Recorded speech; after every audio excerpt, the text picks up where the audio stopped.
Hello everyone, welcome to our YouTube channel Achievers of Science and Commerce. Myself Sathik Dhawan and I am going to teach you Business Studies subject of class plus 2. Right? In our previous lecture, we have started a chapter that is to be known as Organizing. That is our 5th chapter of our Business Studies syllabus. Right? So हमने half और more than half chapter complete कर लिया था. हमने पता कर लिया था ऑर्गेनाइजिंग क्या होते हैं, that is the second function of management, और ऑर्गेनाइजिंग में क्या इंपॉर्टेंस है और उसकी क्या टाइप्स ऑफ ऑर्गेनाइजेशन, जो हमने 2 टाइप्स कर ली थी, जैसे फंक्शनल कर ली, जो ब्रॉड कैटेगरीज हैं दोनों हो गई थी कंप्लीट, और फिर हमने कॉन्सेप्ट करा था डिसेंट्रलाइजेशन का. ठीक है जी. अब हमारा जो 2 टाइप्स हैं, that is formal and informal organisation, वो हम डिटेल में आज की क्लास में डिस्कस करेंगे. एंड डेलीगेशन ऑफ वर्क के बारे में भी हम डिस्कस करेंगे. सो फॉर्मल, बाय टर्म फॉर्मल भी मींस फॉर्मल इनफॉर्मल आपने सुना होगा. फॉर्मल कि जब हम किसी ऑर्गेनाइजेशन में या कोई फॉर्मली से कहते हैं ना, फॉर्मल ड्रेस और फॉर्मल तरीके से हम बात करते तो वो ऑफिशियल लगता है ना. और कुछ चीजें होती है इनफॉर्मल, दैट इज हम अपनी सोसाइटी में रहते हैं, दोस्तों के साथ रहते हैं, वैसे सोशलाइज्ड होते हैं, तो वो होता है इनफॉर्मल. सो ऑर्गेनाइजेशन में भी ऐसा है, जब डेलीगेशन ऑफ वर्क जैसे जो भी हो, तो वो अगर फॉर्मली तरीके से हो तो वो फॉर्मल ऑर्गेनाइजेशन. और कई बार ऑर्गेनाइजेशन में इन्वायरमेंट ऐसा बन जाता है, सोशलाइज्ड हो जाते हैं, एम्प्लॉयज आपस में मिलजुल लेते हैं और बातें बुतें करते हैं, है ना, तो वो इनफॉर्मल टाइप्स हो जाता है ऑर्गेनाइजेशन. तो हम पहले फॉर्मल ऑर्गेनाइजेशन के बारे में डिस्कस करते हैं. An organization is said to be formal when the structure is so designed and established to achieve systematic working and efficient utilization of resources. It is an official system of clearly defined activities, job description, rules, procedures, and relationships which are intended to divide and integrate the activities of the organization. ठीक है. In formal organizational structure, each individual is aware of their responsibility, accountability, and authority. ठीक है. जहां पे responsibility authority आएगा तो वहां पे फॉर्मल ऑर्गेनाइजेशन आएगा, और जहां पे रिस्पॉन्सिबिलिटी अथॉरिटी आ जाएगा वहां पे अकाउंटेबिलिटी आना ही आना है. मैंने कल it is decided by the management to accomplish certain objectives. Okay. अब डेफिनेशन क्या होगी एक फॉर्मल ऑर्गेनाइजेशन की? As per to Louis Allen, the formal organisation is a system of well defined objectives, each bears well-defined jobs, each bearing a definite measure of authority, responsibility, and accountability. Features क्या होते हैं? It clarifies relationships and helps to know who has to report to whom. It is means to achieve objectives specified in the plan. It facilitates interlinking of various departments. It is deliberately designed by the top management. It places more emphasis on work rather than interpersonal relationship. मतलब हम वहां पे भाईचारे वाला कोई काम नहीं, वहां पे हमारा मेन मोटो क्या है? काम करना, और जो हमें दिया गया है. ठीक है. एडवांटेजेस क्या होंगे? There is no confusion regarding work to be done, मतलब यूनिटी ऑफ कमांड होगी, तो यूनिटी ऑफ कमांड होगी तो बिल्कुल कोई कंफ्यूजन नहीं होगी. Unity of command is maintained which avoids confusion and conflicts. It helps in achievement of goals by emphasizing systematic working.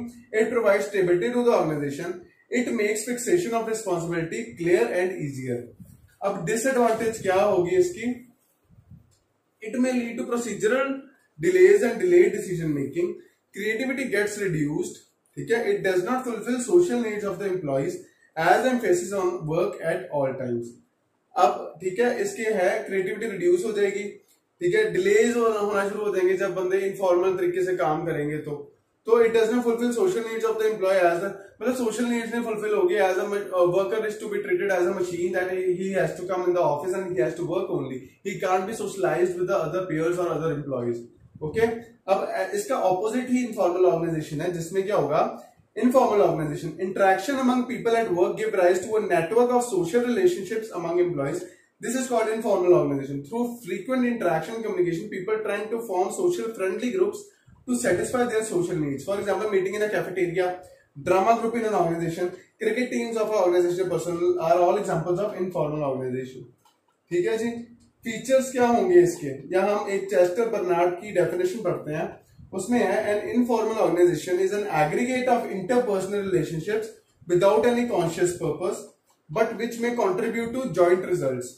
Features क्या होंगे? It originates from with in the formal organization due to interaction among employees.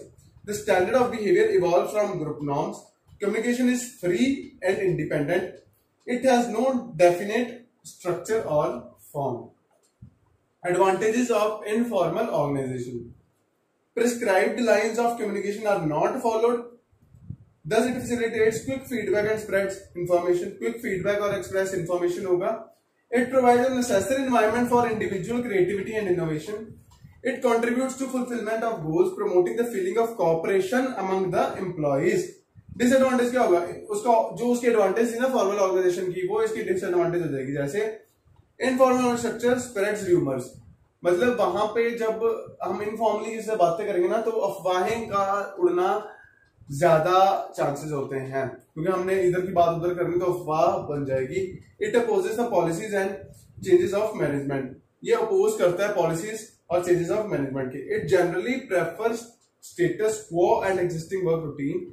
It pressurises members to conform to group expectations. ठीक है. It gives importance to individual interest as compared to organisational interest. हमेशा मैंने starting में करा था organisational interest must be at the top, but इसमें क्या होगा, इनफॉर्मल में इंडिविजुअल इंटरेस्ट को ज्यादा महत्व दिया जाएगा ऑर्गेनाइजेशनल इंटरेस्ट के ऊपर. तो ये हमारे थे फॉर्मल इनफॉर्मल ऑर्गेनाइजेशन के मीनिंग और इनके एडवांटेज और डिसएडवांटेज. So delegation. अब next our concept is delegation. Delegation का क्या मतलब होता है? डेलीगेशन का मतलब है जब हम अथॉरिटी किसी को देते हैं. Delegation mean to say giving power to someone, giving authority to someone, delegating our authority to someone. That is, delegation refers to the downward transfer of authority from a superior to subordinate. It is a prerequisite to the efficient functioning of an organization because it enables the manager to use his time on high priority activities. However, the accountability for performance of tasks rests on the manager. Authority granted to a subordinate can be taken back and delegated to another. Definition क्या है delegation की? Lewis Allen की. Delegation is the process a manager follows in dividing the work assigned to him so that he performs that part only. He, because of his unique organizational placement, can perform effectively and so that he can get others to help with what remains. Louis Allen कहते हैं delegation एक process है जब एक manager अपना authorities दूसरे को देता है डाउन साइड के टाइम पे, क्योंकि can perform effectively and so that he can get themselves to help with. वहां पे ना अकाउंटेबिलिटी भी हो जाएगी. जब हम डेलीगेट करेंगे ना किसी को रिस्पॉन्सिबिलिटी, तो वो बंदा अकाउंटेबल होगा हमारे को लेकर. तो एलिमेंट्स क्या होंगे डेलीगेशन के? Elements means parts of delegation. पहला क्या होगा? अथॉरिटी है ना. सेकंड होगा रिस्पॉन्सिबिलिटी, फिर होगा अकाउंटेबिलिटी. ये तीन तो है ना डेलीगेशन ऑफ अथॉरिटी के पार्ट्स. अथॉरिटी, रिस्पॉन्सिबिलिटी, अकाउंटेबिलिटी, ये तीनों ही हमारे कह सकते हैं एलिमेंट्स ऑफ डेलीगेशन. अथॉरिटी वही होती है जो बंदा ऑथराइजेज होता है, जिसके पास पावर होती है, उसके पास अथॉरिटी होती है काम लेने की. ठीक है. अब रिस्पॉन्सिबिलिटी क्या होती है? जब जो बंदे को अथॉरिटी दी है वो बंदा रिस्पॉन्सिबल है अथॉरिटी देने वाले को. अकाउंटेबिलिटी क्या है? It is B answerable for the final outcome.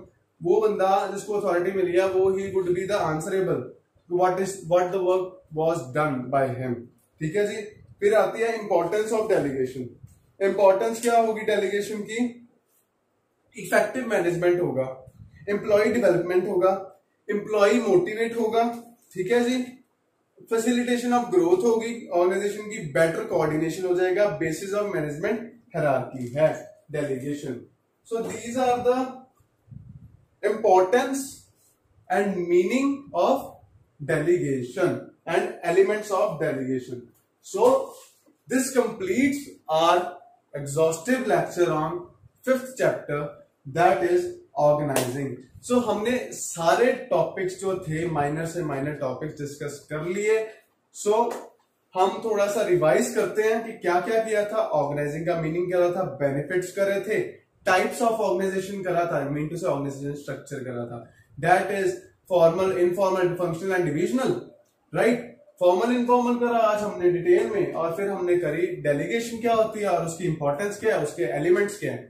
फिर हमने करा था डिसेंट्रलाइजेशन, करा था हमने डिसेंट्रलाइजेशन क्या होता है और डिसेंट्रलाइजेशन और सेंट्रलाइजेशन में फर्क क्या है, और डिसेंट्रलाइजेशन के क्या एडवांटेज है और सेंट्रलाइजेशन के क्या एडवांटेजेस हैं. ये हमारा ऑर्गेनाइजिंग का चैप्टर भी कंप्लीट होता है. अब हम एक दो क्वेश्चंस देखते हैं कि हमारे प्रीवियस क्वेश्चन पेपर्स में कैसे क्वेश्चंस देखने को मिलते हैं इस चैप्टर में से. सो आपके शॉर्ट आंसर टाइप क्वेश्चन में आया हुआ है पहले, define organising as a function of management. Simple सी बात कि ऑर्गेनाइजेशन बताओ, ऑर्गेनाइजिंग बताओ फंक्शन ऑफ मैनेजमेंट के रिलेटेड, मतलब डिफाइन ऑर्गेनाइजेशन, ऑर्गेनाइजेशन की डेफिनेशन लिखो, पहले मीनिंग लिखो फिर डेफिनेशन लिख दो, दैट्स इट। और एक दो अगर आपके पास टाइम है तो एक दो फीचर्स भी उसके लिख दो पेपर में। सो ये है जी। सो डेफिनेशन आप हर एक चैप्टर की एक, ज्यादा नहीं डेफिनेशन आपको याद करनी, जो सबसे आपको डेफिनेशन देखो, जो सबसे आपको छोटी डेफिनेशन लगे ना और जो सबसे आपको लगे इजी लैंग्वेज वाली, और उसी को रिमेंबर रखो, राइट। एक एक डेफिनेशन हर एक चैप्टर की करो, और वो डेफिनेशन अगर कोड करोगे इट वुड बी हेल्ड, अगर खुद अच्छा इंप्रेशन डालेगा आपके पेपर पे। सो नेक्स्ट क्वेश्चन जैसा बनता है, briefly the steps in the process of organising. What are the steps in the process of organising, ठीक है। फिर आएगा एलिमेंट्स ऑफ डेलीगेशन आएगा, फिर आएगा span of management. What is the term span of management refer to. Span of management बताओ क्या होती है। अब मैं बताता हूँ स्पैन, ये क्वेश्चन आया नहीं था हमें। स्पैन ऑफ मैनेजमेंट होता है, it refers to the number of coordinates that can be effectively managed by a superior, ठीक है। When the span is larger, the number of levels in the organization will be less. That leads to flat organization. Span होती है कि एक manager कितने अपने subordinates को eight a time manage कर सकता है।